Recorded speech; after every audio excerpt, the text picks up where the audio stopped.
top of the morning to YouTube. It's your buttery voice host, LFTismo, and it is that time of year again where we are graced with the presence of the one, the only, the man, the myth, the legend, the wonderful and talented Mr. Ben Scrivens. Thank you. Head guy in charge at FrightRags.com, the best place to get anything horror related, garb wise on. I rock them. If you watch any of my videos, you guys will see that I wear one in every single video sponsorship, and just put out phenomenal products. And he's a great, yeah, it must have been. But he's a fantastic guy, and he's been through the ringer before, so he knows what he's in for. We're currently waiting on Sam, who has had some technical difficulties, but again, Ben, my wonderful co-host JJ, thanks for having me, as always, of course, man. But Ben, again, thank you so much for coming on, man. You're awesome, dude. Absolutely, man. Always enjoy hanging out with you guys, and I'm glad you're having me back this year. So no, yeah. Absolutely. That's gonna be a thing. Like I said, we want to do more with you, but I know you're a busy guy, so I got a couple ideas I've been kicking around. I'll shoot you a text at some point. You can tell me to go fuck myself then, or what have you.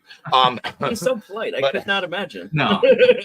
But you guys have been doing some crazy cool things this year. And I know you just recently did the sale on the Halloween shirts, which again, great prints. The quality on the shirts is always, you guys stepped the hell up out of your sweatshirt game.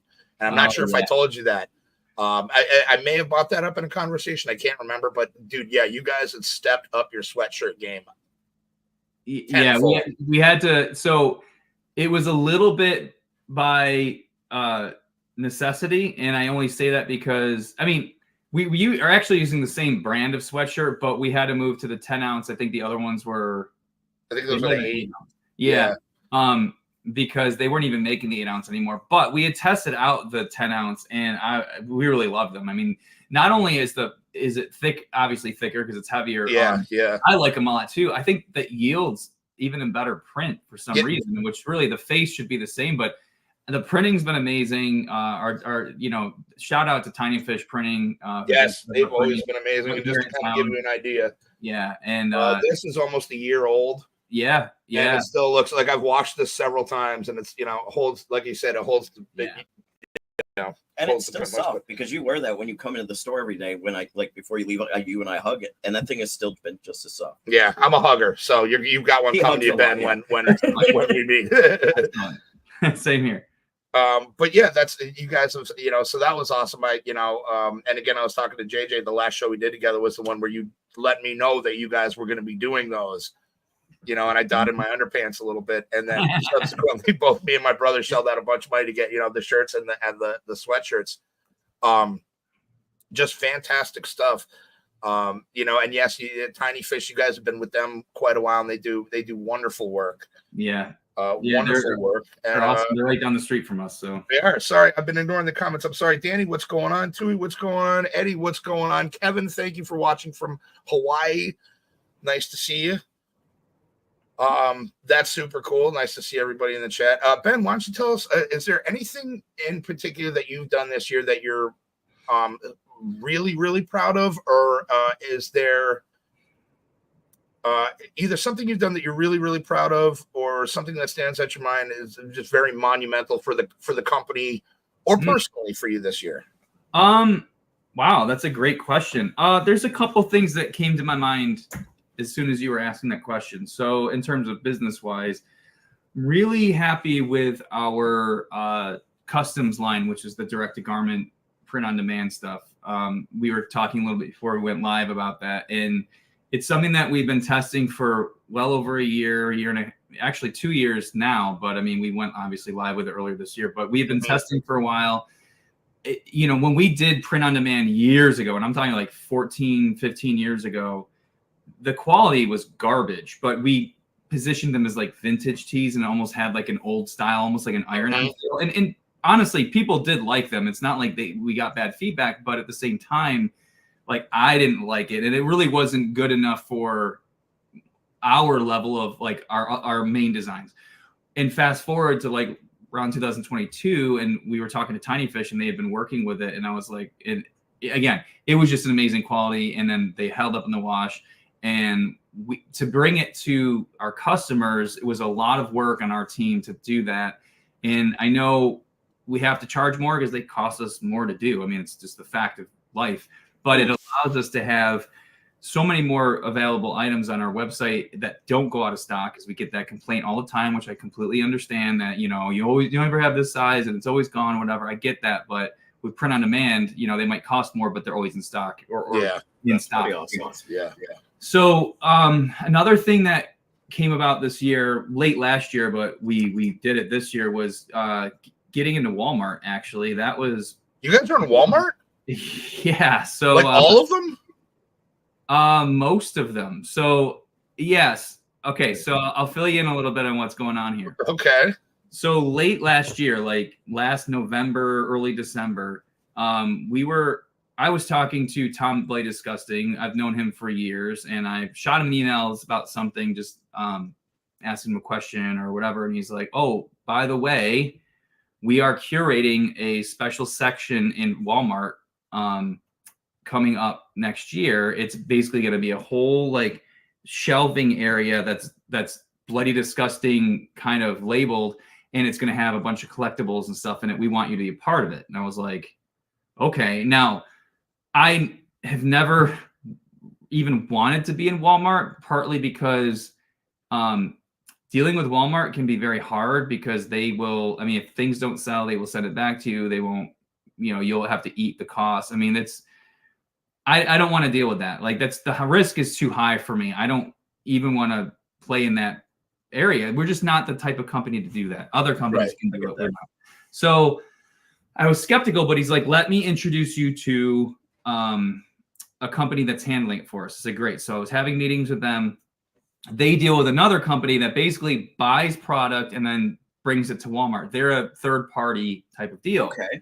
And the nice thing about that is they're like, "No, once we agree on a price, we assume all the risk," and meaning them. We buy it from you, and then we give it to Walmart, and then we pay you in 10 days, which net 10 is fantastic. Usually it's net 60 or 90, whatever. Oh wow. And, once we get the product, we pay you in 10 days, and you're good. And I was like, wait a minute. And I'm thinking to myself, okay, well then you want it for some ridiculously low price that we're gonna make like 5 cents on this deal. And we agreed upon a price that was essentially pretty much our wholesale price. So I was like, good for you, man. Wow. Incredible. So anyway, we pitched them a bunch of products, but what they ended up wanting is they wanted our mini masks, which was great, because I personally, when we do our mini masks, I think those have a bigger life to them in my eyes. Sure. They can be in stores. They don't have to be always so limited to a certain number or whatever. So I'm like, this is great. So they wanted Halloween, so our Michael Myers one, but they were like, we really want Art the Clown. And I said, that's great. We don't have the rights to Terrifier.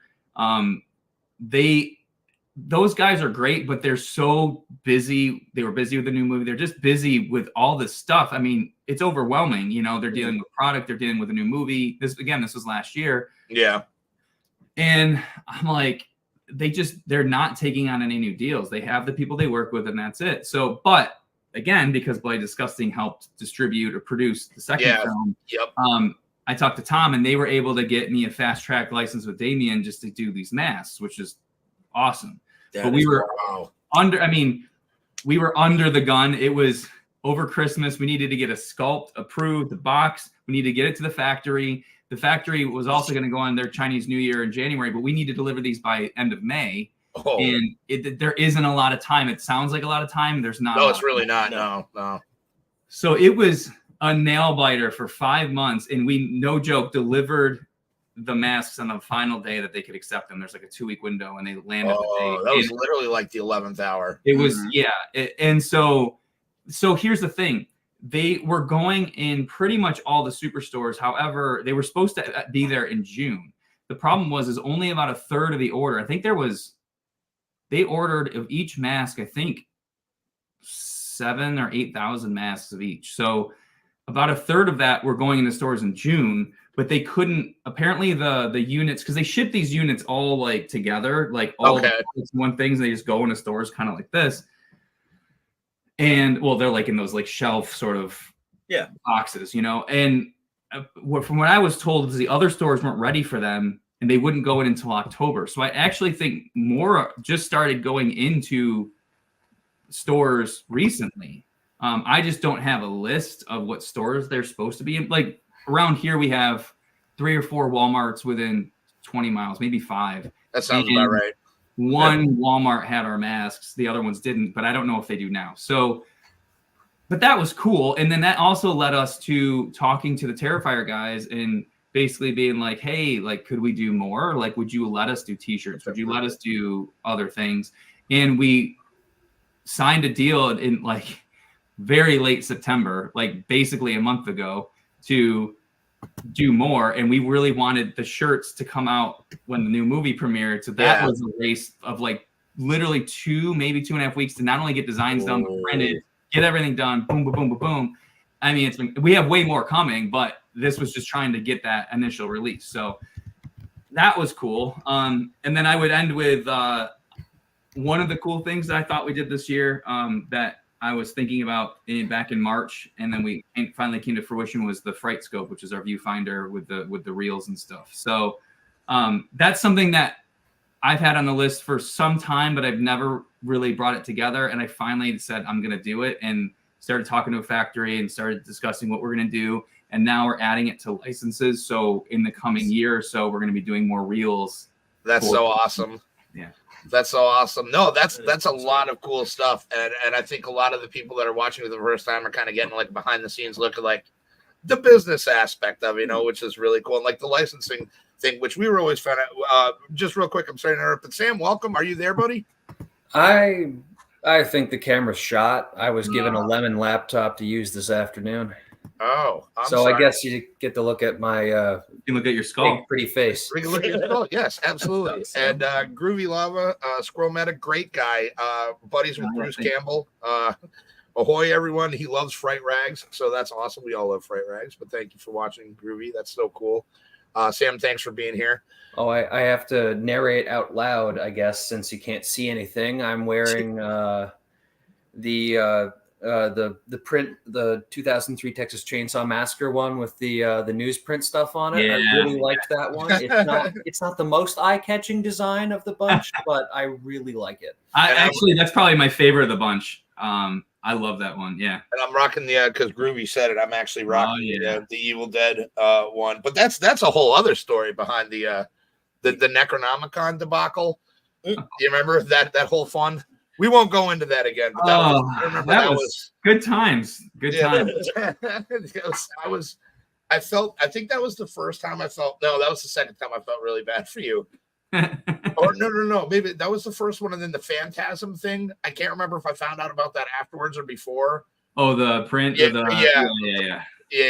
And I was like, oh man, but I still have that shirt, and I rarely wear it because I know that is never going to be a thing again. So that happened. That happened afterward. That happened almost. Well, actually, that happened about 5 months after. Because the Evil Dead Necronomicon thing happened in October 2012, and that whole Phantasm and what happened with Justin Osborne went down in March of 2013. So. Oh wow. Okay. So yeah, that was really close. But so it's kind of cool because I have obviously I have one of the cardboard. Well, not obviously because you can't see it, but trust me, I have one of the cardboard Necronomicons, one of the cigar latex box Necronomicons, and they got the Tarman, the Tales from the Crypt box set, the Day of the Dead. Like you guys release awesome box sets, nice. But I remember like hearing the bummer about because I think it would have been a really cool design, the Bruce Campbell one. that didn't end up going through, and the Justin Osborne with the Phantasm shirt. I had owned that one before that came out, and I was so glad because I'm like I'm very rarely going to wear that because that's got to be one of those like collector's joints, right?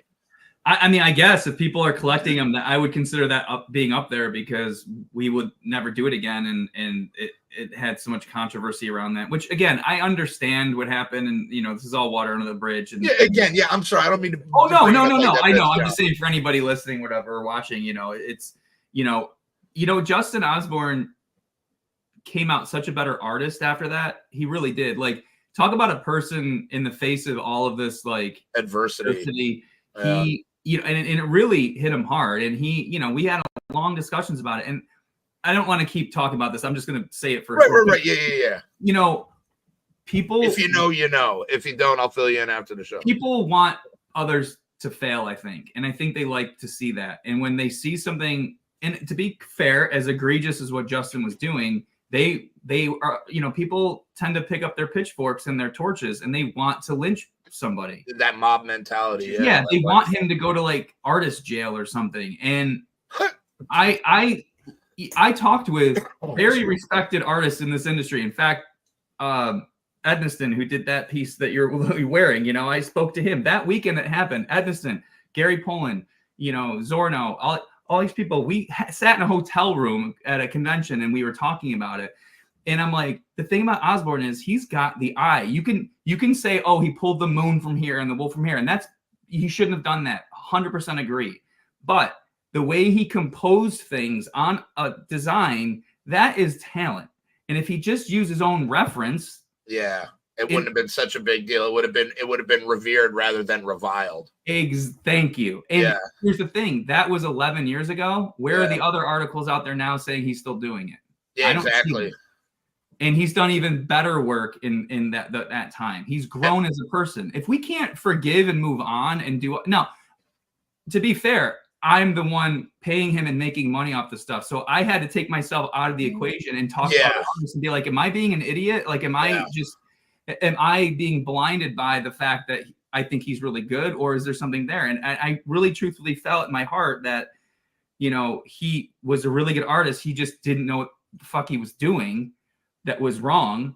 And I said, you do that again and we're done. I'm not working with you if you do that shit again, but again, that was 11 years ago. And I think he is an incredible talent. He's an amazing talent. And I'm so happy he's working with us. No, he is. And like you said, Zornow is he's one of my favorite. His style is super drippy. I like him. Yeah, our buddy, we'd love to have our buddy Jimmy stuff on your guys' stuff. He's a great artist too. We know a couple artists. Cool. But I know you do your own thing, and I'm not trying to whore anybody off on it. That was, and again, I think those were the two times where, because you guys have always been, I've never bought another horror shirt from another company. Like Gutter Garbs, Terror Threads, and stuff like that. Like, they're great. They have good stuff. But, dude, I'm a Fright Rags guy through and through. Me and my family, that's kind of how we are. I bought a couple horror movie shirts at Walmart because they were actually kind of good prints. Sure. And people think they're Fright Rag shirts, and I'm like, nope. I'm like, they're not. They're Walmart shirts. But you guys, I think the quality of your product speaks for itself. And again, I know that they're a little expensive, but man, dude, I have shirts. And again, people that know me can attest since like not only every day, but just like shirts. I have the Exorcist one with Reagan on it with the colors pop that I've had for a decade. And easily. It's like that shirt's 10 years old. The one you're wearing right now, that was from 2014. Oh shit! Yeah, it is. So that's just a testament to the quality of the stuff, man. So you guys do a great job. Sam, I know I'm sorry I've been talking so much. Sam, I know you have been chomping at the bit to talk to Ben. We were kind of goofing on you a little bit before the show. Is it our yearly time to bother Ben? Do you have anything that you were working on that you want to ask Ben or talk to him about? He's muted. He's muted. Oh, Sam, you're muted, buddy. I don't know if that one happened. There you go. He's not having the best of luck tonight. Got enough tech issues to sink a ship. To contribute to what was being said just then, I think I might have brought it up on the last time we had Ben on, but I ran across some definitely Fright Rags prints in a Spencer's at the local mall. And part of me was, is this bootleg or is it legit? No, they were legit. So it's so weird, for a long time, we had done stuff with Hot Topic years ago. I mean, talking about like 2005, 2006, and then they kind of dropped off. And then we weren't doing wholesale at all. And then about 6 or 7 years ago, we did a little bit with Hot Topic. And then it's so weird. Like, we never pushed it, but it was also one of those things where, like, if there's opportunity, let's talk to them, And during COVID, for whatever reason, because I didn't think anyone was going to malls, but it exploded. Spencer's was huge. We got stuff in Spirit, which is owned by Spencer's. And then Hot Topic started buying. So there was a few years where there was and each time was probably like 3 or 4 shirts that they had of ours. It's funny because Spencer's had this whole like retro VHS thing in their windows, and they were using some of our designs as part of their advertising, which was pretty cool. And that's awesome. Mine was able to get some for me. So they have since sort of dropped off. There's a new buyer. We're talking about with them again. They actually just ordered from us a small order, few things, a couple different designs. Hot Topic, same thing. I don't know if it'll get back to COVID levels of ordering, but we're still talking to them about other products. Hot Topic, we had a meeting with them not too long ago about some products for next year, FYE. I only do it where it makes sense. You know, it's funny. I used to think that if you were in Hot Topic and if you were in Spencer's, it wasn't cool. And I think there was a mentality years ago, maybe it was just me, that it was like, oh, that's just Spencer's or Hot Topic. Poser shit. Yep. Yeah, and maybe that's still true to a degree. And I do see stuff in Spencer's and Hot Topic that I wouldn't wear or buy or anything, but it's the giant cock mug. Oh my God. Or just, you know, all these shirts with Michael, you know, even, yeah, obviously with Spencer's with all that.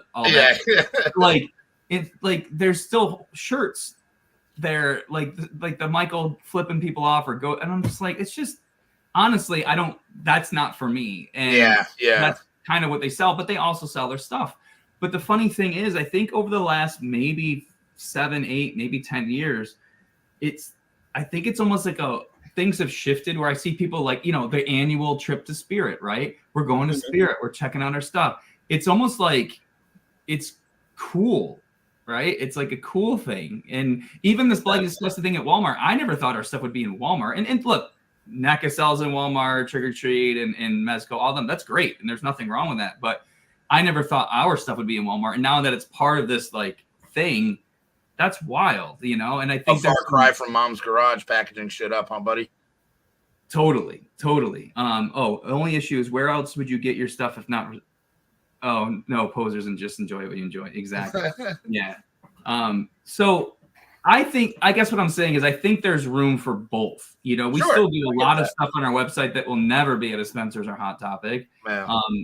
And same thing with Amazon. We're putting some things on Amazon now. And good for you. That's just sort of another arm of what we're doing. It's not going to take over the website ever, in my mind, but it's another arm of, you know, of marketing. Stuff out there more. Exactly. So I do it where I feel like it's going to make sense for us as a business, but you know, I love still selling direct and being in direct connection with our customers. That's still the vast majority of our business. Mm. And you just being on this show like proves that point that you like to be in touch with the people you know who buy your merchandise, who wear your merchandise. Absolutely, yeah. I'd rather hang out with you guys and stuff like that. That to me is the fun part. Like this is, you know, yeah, it's cool to sell. Like it's great that our stuff's in, you know, these bigger stores or whatever at times, but I also know that can come and go. You know, they might not buy other shit. Like Walmart did buy our activity books, so they're there as well. But I don't know if they're going to buy anything from us again. They could be like, nope, it's gone, and then we're cut off. So I can't allow that to be. I mean, it takes up time because I have to deal with it, but at the same time, I cannot I don't want to worry so much about that. I want to make sure that our base is covered, you know, and that's our website. That's that stuff. I would have to imagine that it's just a simple function of supply and demand because our little kind of corner of counterculture, if you want to call it that, is kind of on the upswing, is still a thing that's kind of very pure and visceral. Mm-hmm. And as much as there's a part of me that hurts seeing more and more of it out in the world, like, oh, that's my cool thing that only I know about. Now I'm running into people with, you know, like the zip front hoodies of Halloween 3 and stuff like that. It's like, oh, I know that print. I know that design. I know exactly where you got it from. It's, you know, people are flying the colors a lot more these days. Which is nice. So to see it popping up more in places like Walmart or Amazon or whatever. And, you know, with, you know, streaming stuff like Shudder and the there's the social media thing, Slasher, I think it's called. Like all this stuff is kind of cropping up in a big bad way, and you know, I think it can only go up for now. Like obviously everything kind of goes in cycles, but to have kind of the monster kid be the cool kid on the block, it's a nice change of pace. Yeah. The fact that Terrifier already made more than one of the big budget movies it was like that just came out a few weeks ago. Yeah, it was Joker. That beat the Joker and what it's making shows you that like it's the horror genre starting to come out more and more and more, which is nice. Well, You can tell what killer clown they should have backed at Hollywood. Yeah, Not that they probably one. will. Well, it's funny because I've been in this business for over 20 years at this point, at least the business side of things, right? Yeah. And obviously in the early days, it was nothing. It was just me in my apartment or my house. But still, like, it's funny to me that horror comes and goes. So it does this crazy thing where every few years you got people going, oh my God, horror is huge and horror is really big. And then I feel like it from the mainstream, and I'm talking about, it starts to ebb a little bit where people sort of forget and they're doing their thing. And then it comes back in, oh my God, horror is big. But we're all of us collectively are going, yeah, no shit. Like, yeah, it's always been cool, stupid. This is the shit that we've always loved. So for example, every year I go to Las Vegas to the licensing expo, and it's a huge convention of just companies and studios. I mean, it's crazy the way they set these things up. It's almost like Comic-Con, but for studios. For like business. Yeah. Yeah, so you go meet with Sony and Universal, and like last year or 2 years ago, I went to Universal and we were sitting next to the car from what's his name, Vin Diesel's car from Fast and the Furious. You know what I mean? That's awesome. Like the shit they pull out, like they had one of the Batmobiles at Warner Brothers Studio, and all the outfits from the new movies. Like, it's crazy. So every year, there's always sort of a theme that you hear, like, because it's a convention, so they're like, and tons of companies are there. It's not just movie studios, but it's just all other things. And like, what was it, last year or 2 years ago? The theme was sort of like the bubbling under theme was like Amazon. Are you selling an Amazon? Amazon was going to bring out this whole licensee thing. I was like, whatever. But a few years ago, it was horror. And it's funny because I go to this every year, and at this point, we know all the people at the studios enough to where when we're sitting down, it's like sitting across from friends, like most of the people. That's nice. It's great. And it's funny because they're like, yeah, horror is really big. And I'm like, yeah, why? Where have you been for the past 100 years? Yeah. You're just like, we've been working with you for 10 years on licenses, like for horror movies. Like, yeah, like, or I meet people, they're like, man, you can make a business out of that. I'm like, yeah, I guess so, because I've been doing it for a while. And I want to just real quick, I want to touch again, because I meant to say what you were talking about.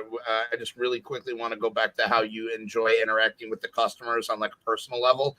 Mm-hmm. I want to say that you guys have always been great with that.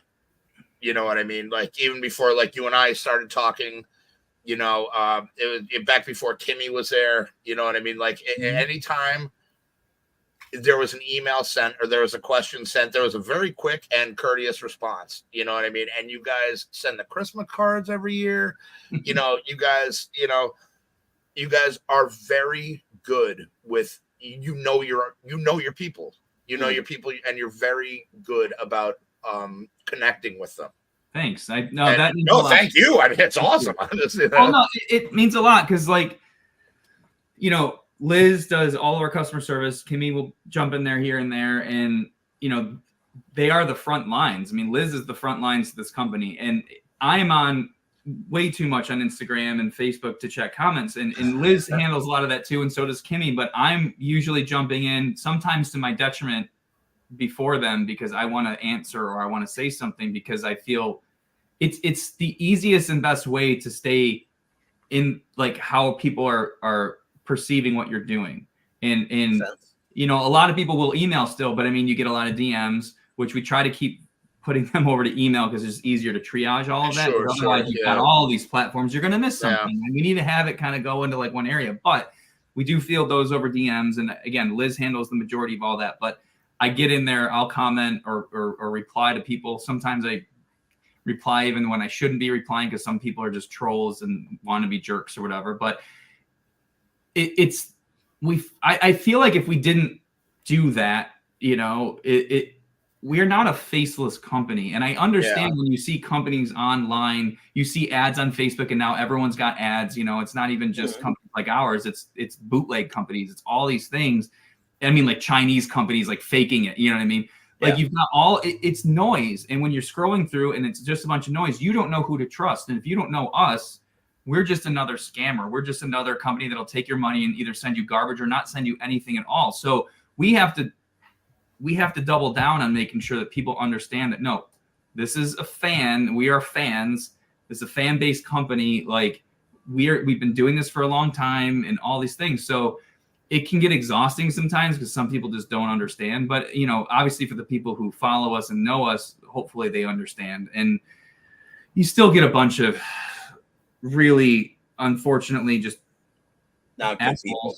That you know, you try to, you know, I've had to like get out of some groups that I was in on Facebook because I was like, I can only explain myself so much. And if you just want to hate on us, then you're just going to hate on us no matter what I say. No matter what you do, they're just going to, I am trying my best to offer our side of things. I'm not saying that we're perfect. I'm not saying that our stuff doesn't cost a lot of money sometimes. I'm not saying all that. I'm saying I'm trying to explain my side, and people are just like, you guys suck, and you guys blah, blah, blah. And I'm just like, okay, like I tried.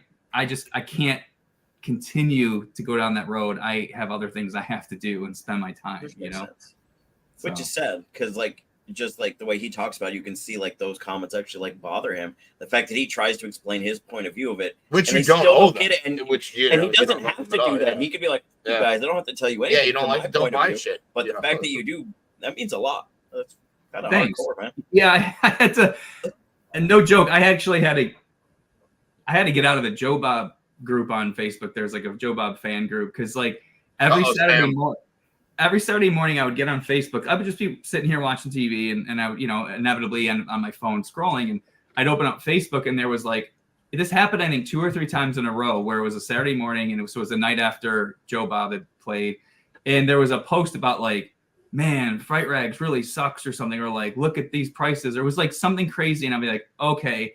And there was like 100 comments, and I'd have to go in there, and a lot of them were good, but then there's some people complaining, and I'd be like trying to reply to them, and you know, and to be fair, there's a couple times I got a little snarky because I was kind of like, you know, but I did apologize. You're human, dude, and they're attacking your livelihood, and like, and again, you don't owe them anything, right? Any kind of explanation, you know, the fact that, you know, I'm sorry, continue. No, you're fine. I was just gonna say that, you know, and I was never intentionally rude ever. Like, it was just sometimes you can have a little snark because I was like, oh my God, like what's going on? But after a while, I just realized the people that get it. Exactly. And the people that don't want to get it.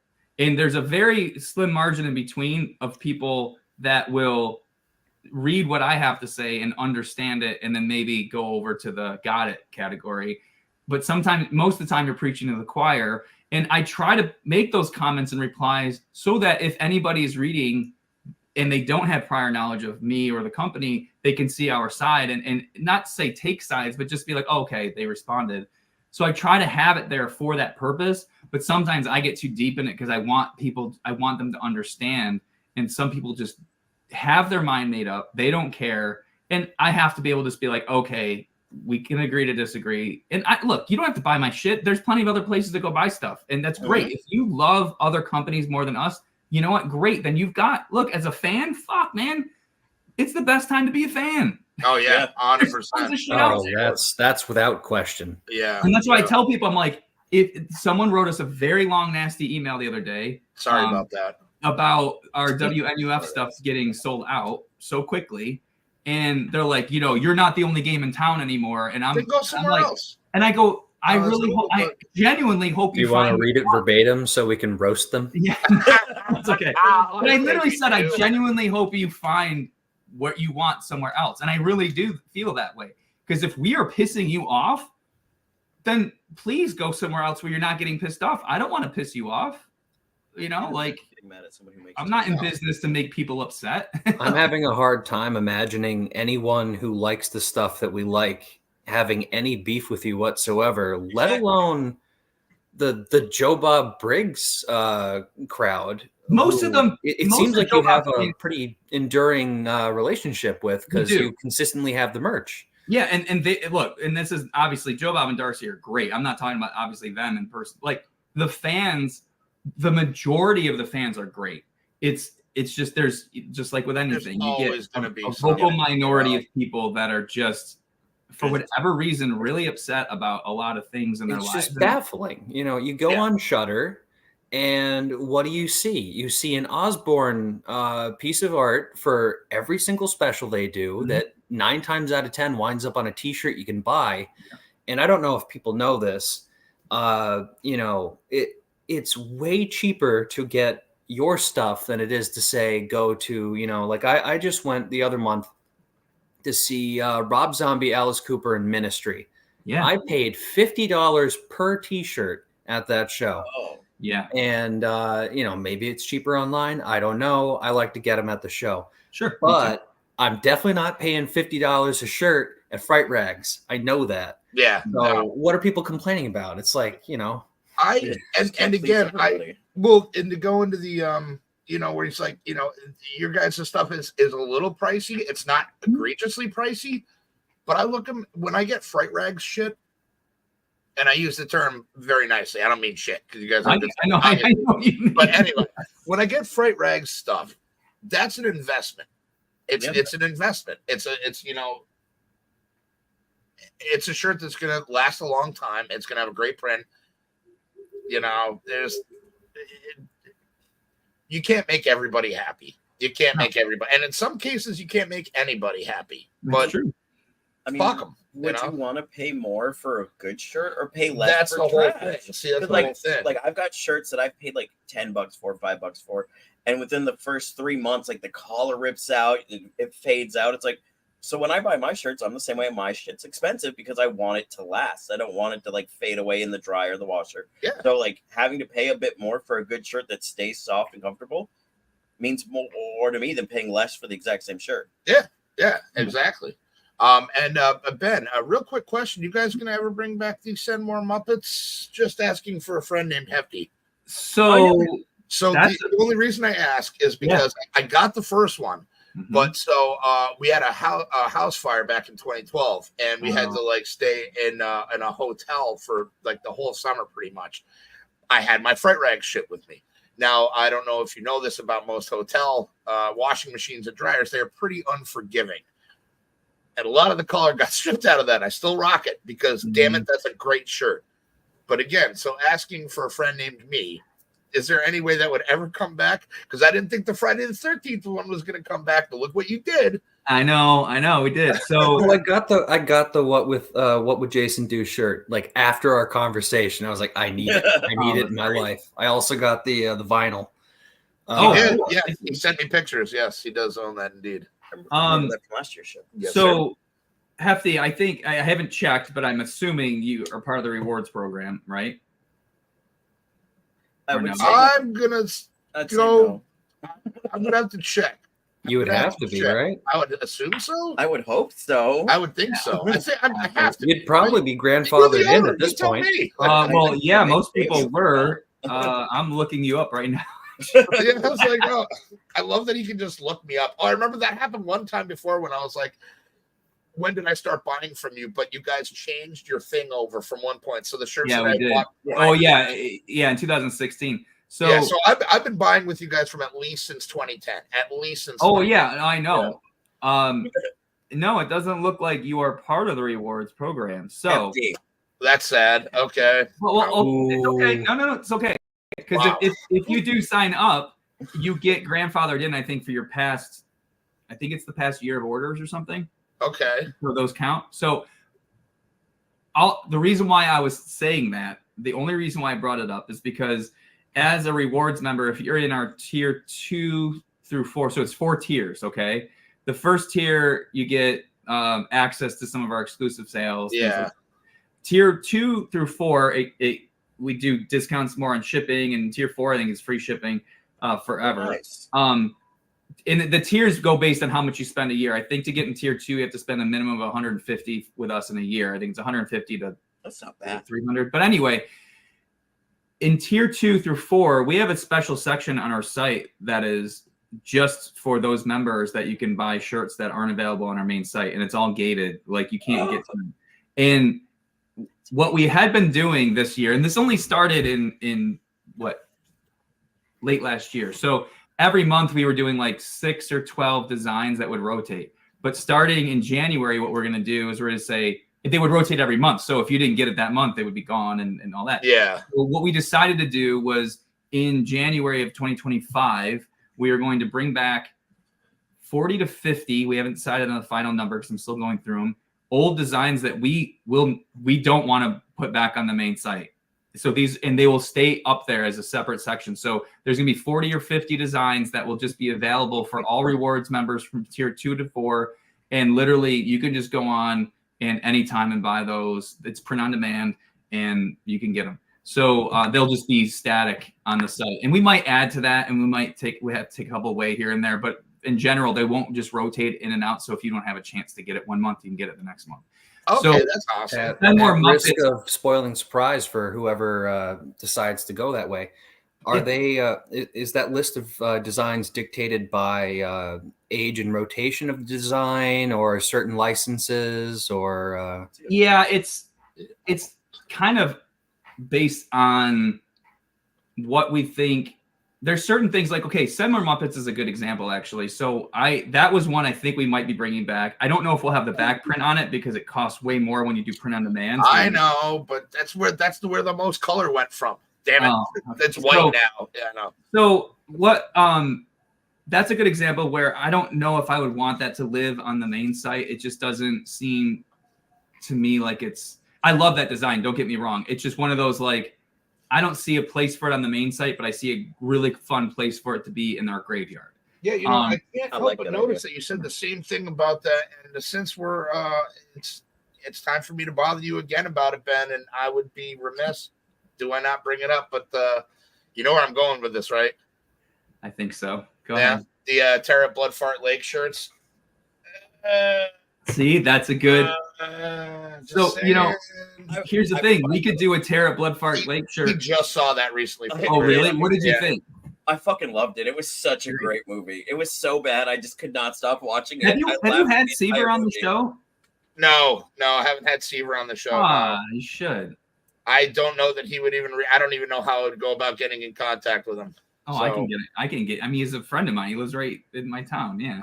Well, I mean, if you want to put us in contact, I wouldn't say no. Like, it sounds like you're talking to the guy, man. Shoot you. I think you should be like, could you please? I mean, I wouldn't say no. But he hasn't seen the second one where you're in it. He's just seen the first one. Because I was like, that's not how Ben is. Like, because you're kind of like, your brother's got an idea for a shirt. Fuck him and stuff like that. I'm like. Yeah, that was we were. I still get people asking about it every once in a while, once or twice a year. I'll like someone be like, "Did you know?" And I'm like, "Yeah, I knew." Like on that note, can you shoot me a PO box that I can send my Blood Fart Lake returns thing to get signed by you? Absolutely, sure. My man. And on that note, you are on the. I know we were talking about Rick and Shelly before. You're on that list of like people that I'm excited that I have, and I'm honored to have in my. Cool. Thanks. In my phone. No, thank you. I didn't do anything. Thank you, buddy. Right. I'm going to hand it over to JJ. I have to use the bathroom for a moment. I will be right back. Oh, thanks, Ben. I appreciate it, buddy. Yeah. JJ and Sam can take over for a minute here. Oh, I think we can. Right back. I think we can handle ourselves for a moment. That's okay. Now, I didn't realize there was a PO box to which we could send things back in return. Sure. I mean, well, you could just send it to the office. I mean, we don't even have a PO box, but the office address is fine. Like that works. I'm gonna switch it real quick. I do a little prop replica work on the side sometimes, and my go-to move has been to send a hockey mask to appreciated creators and businesses. Oh, really? That's awesome. Yeah, I don't know if you're. I mean, Hefty's got I think 2 or 3 masks I've done. If you're familiar with the YouTube guy, the Cinemasochist. Okay. He's got one of mine. I offered one to Larry Zerner, and he has I think it's one of the NECA ones, but it's signed by just about every living member of the Friday the 13th cast. So I wasn't going to top that, but I love hockey masks, man. I've got several. I like collecting those, man. Those are yeah, I mean, it'd be great because I have a whole setup in our office, in our conference room. I have all my masks up, and I have course, there's one shelf of just Myers and one shelf of just Jason because I have more of those than anything. But does it ever reach that point for you where you have so much the stuff around, sometimes it kind of loses that thing, like it stops being, oh, I saw that on TV and it's amazing, to it's another thing just around the office? Yeah, it does. It really depends on the item. I definitely have a lot of stuff that I could probably pare down, and I have pared down over the years. Things like, it's funny. This is an interesting conversation because I have it with people at the office and even just kind of in my own head at times of, and we've had to deal with a lot of relatives. We've had some relatives passing and moving over the last year and a half. So we've been dealing a lot with other people's stuff, to the point where my wife and I are like, we just want to get rid of everything we own. I had heard about some of that. I wish I got to talk to you backstage before we went live. I'm very sorry to hear that. I've gone through my fair share of that this year too. So I know how it feels. Yeah, it's yeah. I mean, we can commiserate about that, empathize with each other, because it's not easy. But yeah, so there's just that moment of like, I don't need any more stuff. So I've been much more judicious about what I spend my money on. For example, during COVID, I've been a guitar player for a long time, but I literally spent probably 20 years with literally just 2 guitars. I had a Gibson Nighthawk and a Fender Strat, and an acoustic, but like for my electrics. And then during COVID, I bought like 8 more guitars. Like, in the span of, I think, 2 years. That's not bad though. It's like 4 a year. That's well, tell that to my wife. She's like, another one. Like, it's hard to hide that when that comes to the house. Do you know what I'm saying? Has somebody who has a toy collection, I understand. My wife yells at me all the time when a new one comes in the mail, so I get it. It's a lot easier to hide a action figure size box behind your back than a guitar box, for sure. And between that and then I've always been into like things like bourbon and whiskey, and that collection exploded. I now have like 120 bottles. So I'm like, I got to really slow that down. Like, I can't drink that much, It's probably only a problem if the bottles are all empty. That's true. And it's not, yeah, exactly. And they're not all empty for sure. I have plenty that are unopened, but so it's just really like all of this stuff where I'm like, okay, I don't really need guitar stuff right now. I don't need more whiskey. He makes good masks. I don't, I like cigars as well, so I buy those, but I don't buy those in the amount of, I do buy a bunch, but I'm not like, I don't have like hordes of them. Anyway, but I have a ton of toys that I do love, but are those the masks? Yeah, this is okay. This is the first. Those are great. Those are really great, Sam. So all the lines were done by X-Acto knife and traced over in pencil. Those are so awesome. he did. Yeah, I'm pretty sure I have some kind of arthritis now from doing that. Those are really great. So that's the first one I got. Then the second one he did for me was the Part 6 with the custom leather straps on them.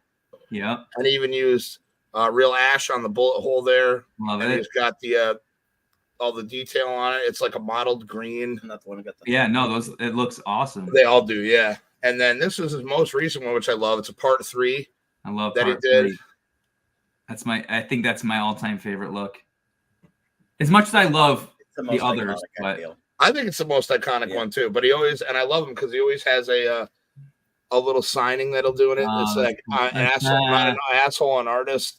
I'm an artist or something like that. I'm not an asshole. I'm an artist. Yeah. Well, that's some of Sam's handiwork right there. When I was on the horror boards back in the day with all the artists doing the early replicas, there was a guy, back in that era going by 245 Trioxin, had like the first Jason X mask I can think of. Yeah, kind of decent. But all the masks had funny names, and I just felt like I had to uphold that part of the legacy. It's like, it's got to be silly. I've got a part 4 somewhere called Killed by Corey. You made a mask for Cinemasochist, right? Yeah. I told him that when you were hitting the head. Yeah, that I remember 245 Trioxin, and it's funny because I don't know if I have one of his masks, but I had. You remember? Oh my God. I can't remember. I'm blanking now on his name, but he was making some of the best hockey masks. And then Crash. Well, Crash is I love it. Yeah, Crash kind of set the bar at a certain level. Although the other dude, Oz, his stuff kind of pushed it over the next ledge. Yeah.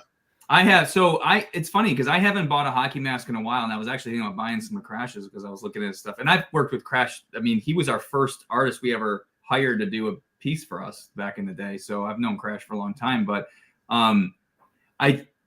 it's funny, a lot of my old hockey masks are from like 15, 20 years ago at this point. Like I have a Part 7 that Justin Mabry cast off of a screen used one.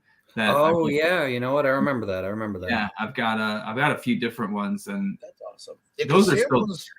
It's weird to think all that was that long ago. Well, I don't know, Ben, if we told you the story, but that's kind of how Sam and I met. Was because really? we were on Fright Stuff, which was remember Fright Stuff? Oh yeah. His handle was YouTube Slasher. So I had known it, and I walked friendly neighborhood moderator. I walk into the gas station he worked at one night. He was a mutual friend of ours. And I walk in, he's where the Escape from LA or New York. Escape from New York print. I recognized it right away. Yeah. I'm like, that's a Fright Rags print. And we started talking. He was like, yeah. He's like, we started talking about Jason shit.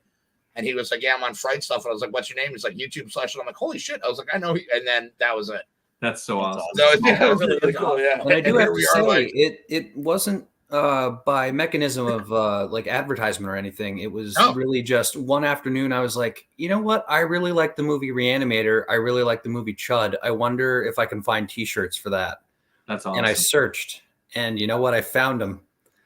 And that kicked off an entire chapter of my life right there. That is super cool to hear. It's funny to think back in that era of, I mean, literally, you're talking 20 years ago. I mean, Night Owl forums.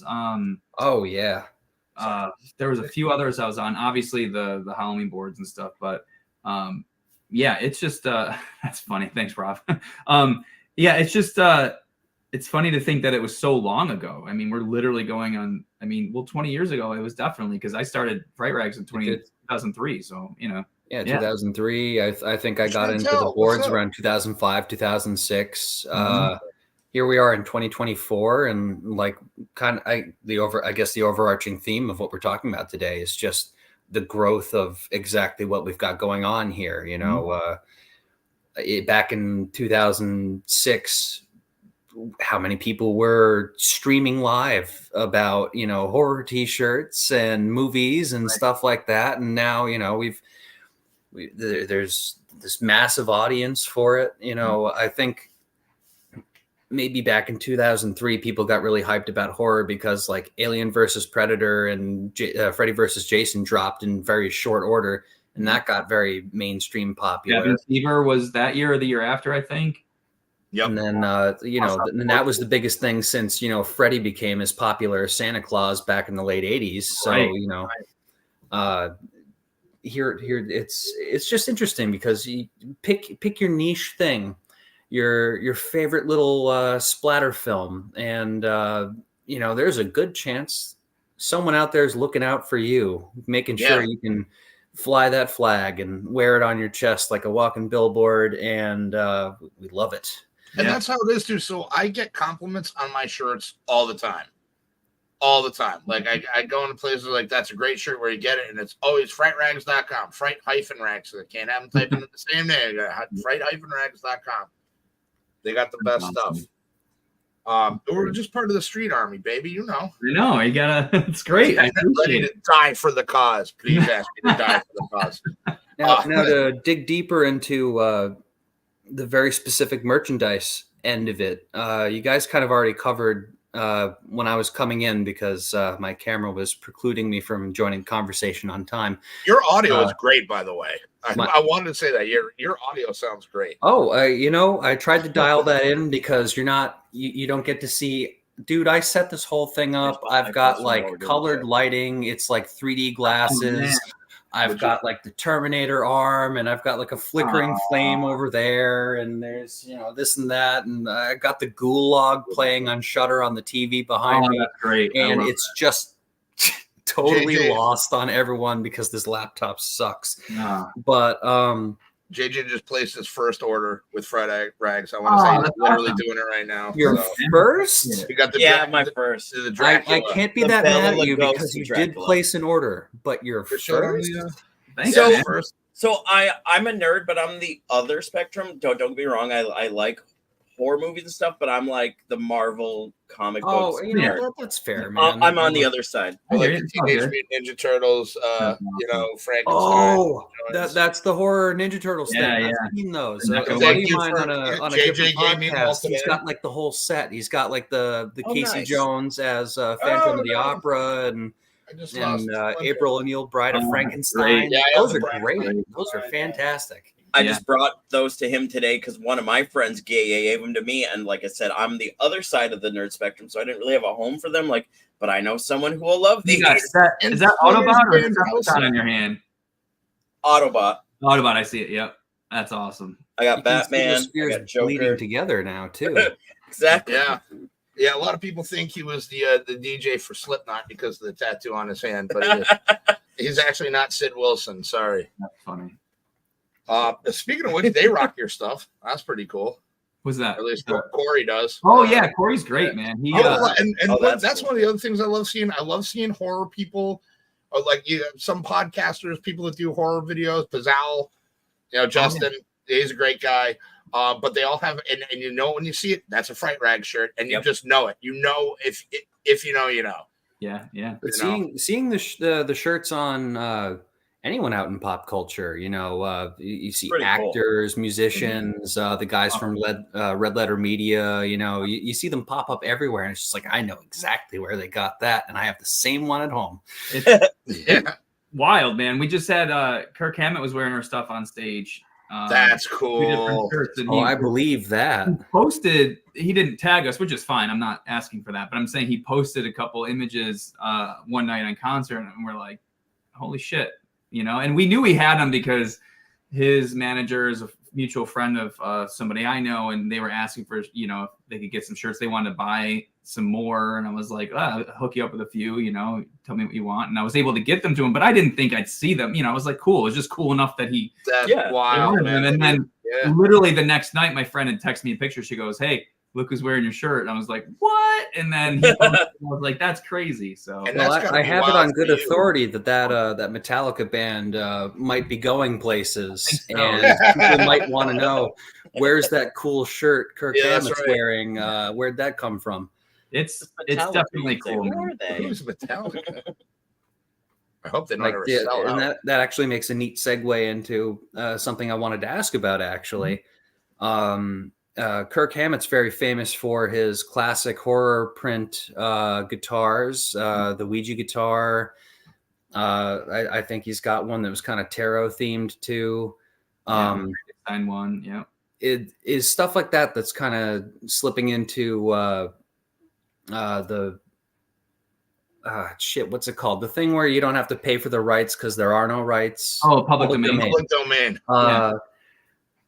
Is any of that public domain stuff kind of on your radar for future designs? Like the head that do you wouldn't plan to die. do kind of vaguely peripheral things like like the Ouija board you can kind of get away with, tarot cards you can kind of get away with, like sort of spooky horror stuff that's not directly IP linked?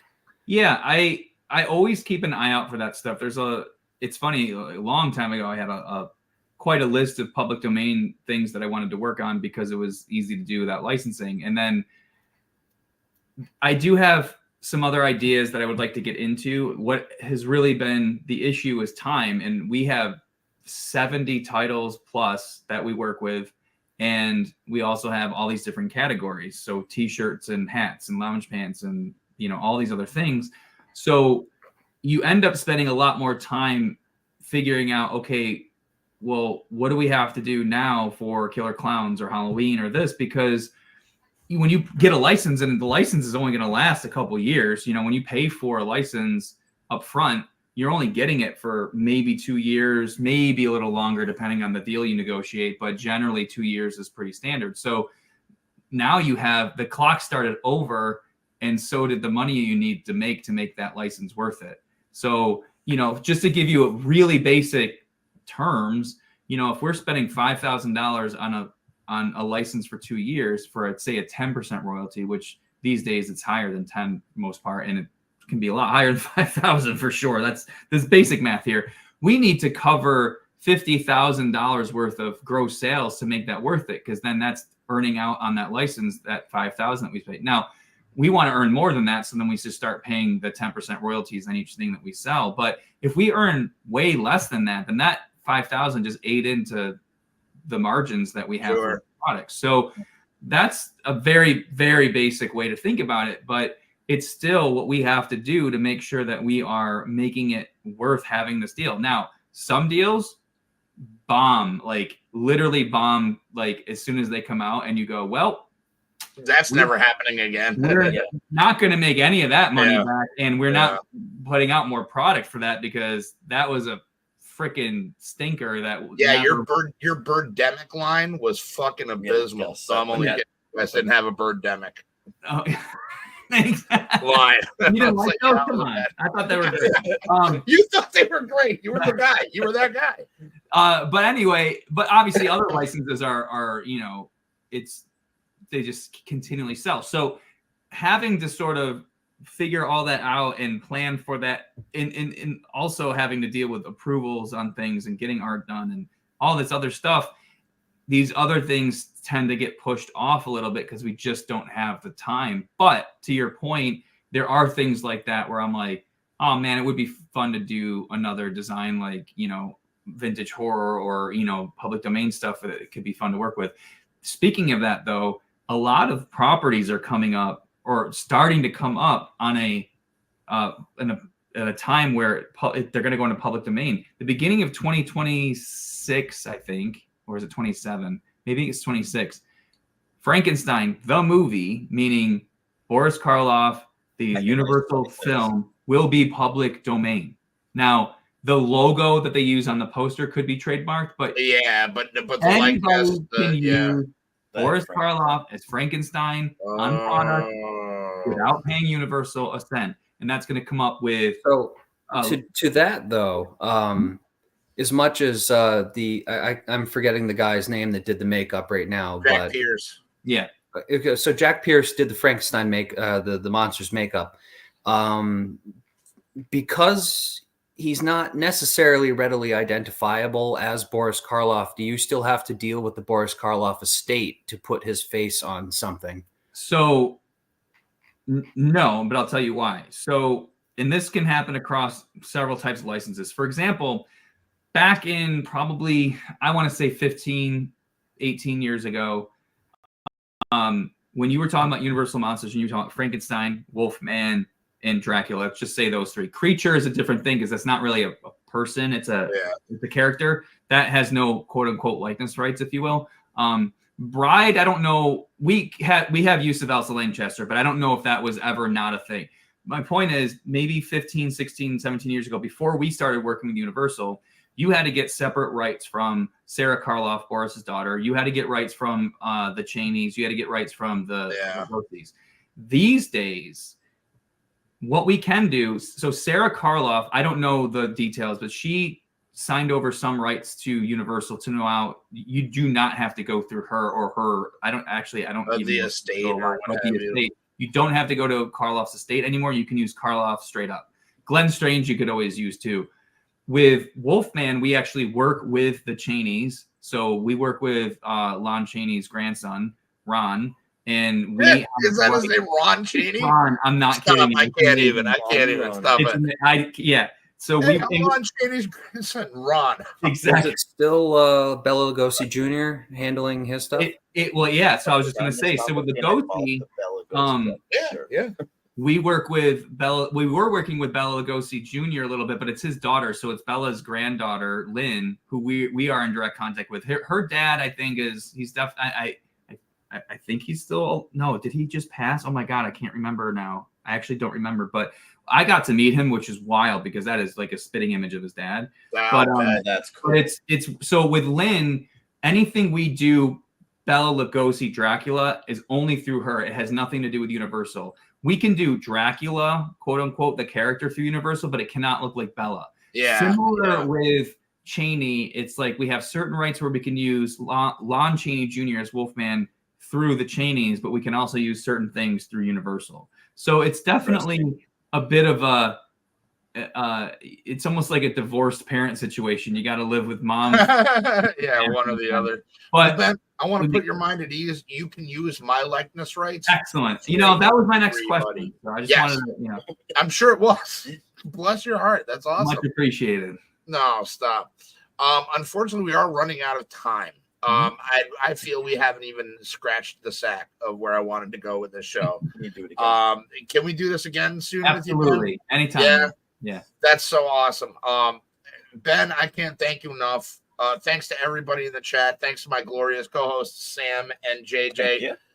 Thank you, Sam. Ben, is there anything you want to put out there? Give us a little a little tickle on what's coming out for next year. Yeah, I'll give you a little tickle. So next, sorry, I just felt that. Next month we are celebrating the 50th anniversary of a very special, probably what you consider to be a precursor to the slasher genre, if you will. A little holiday themed Black Christmas. Hell yeah. So we have got Bob Clark action. Yep. So we've got Justin Osborne's classic designs coming back. We've got a full range of trading cards, full set of trading cards, and we've got a Christmas sweater. So that's coming out. Oh, you guys have the best Christmas sweaters. Thanks. They're so awesome. This might be the year I pull the trigger on one. Thanks, but I'm super excited, man. Again, guys, I didn't think to include any links in the description below.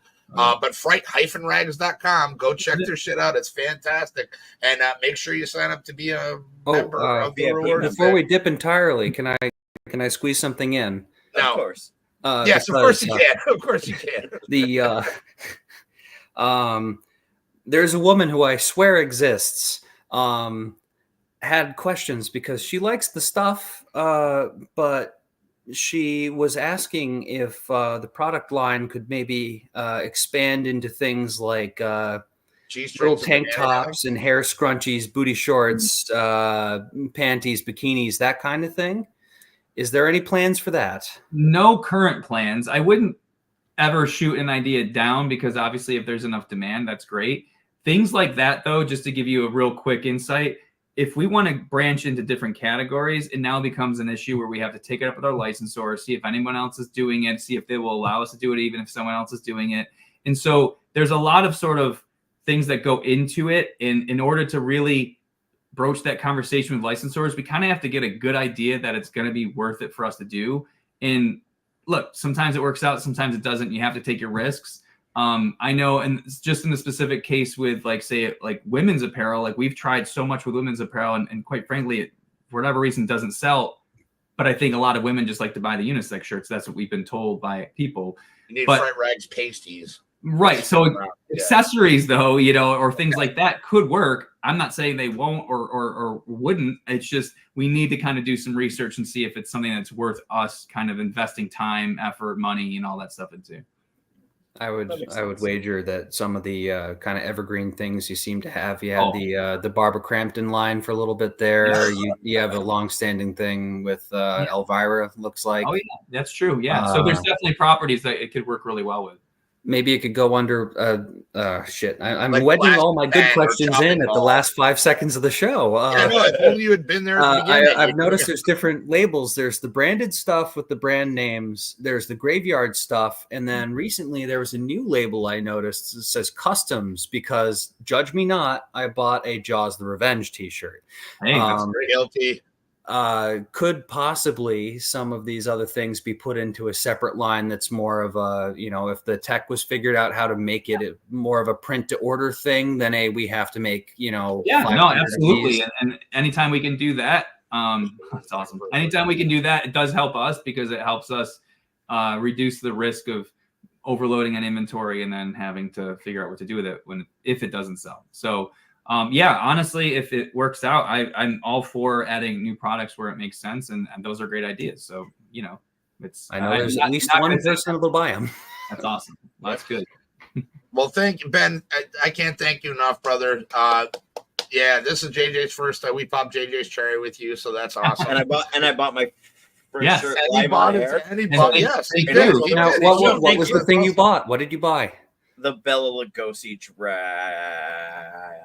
Dracula shirt, actually. So that's why I thought it was funny. We got to talk about that. I'm like, 'cause that's the first one I saw. I'm like, I want that.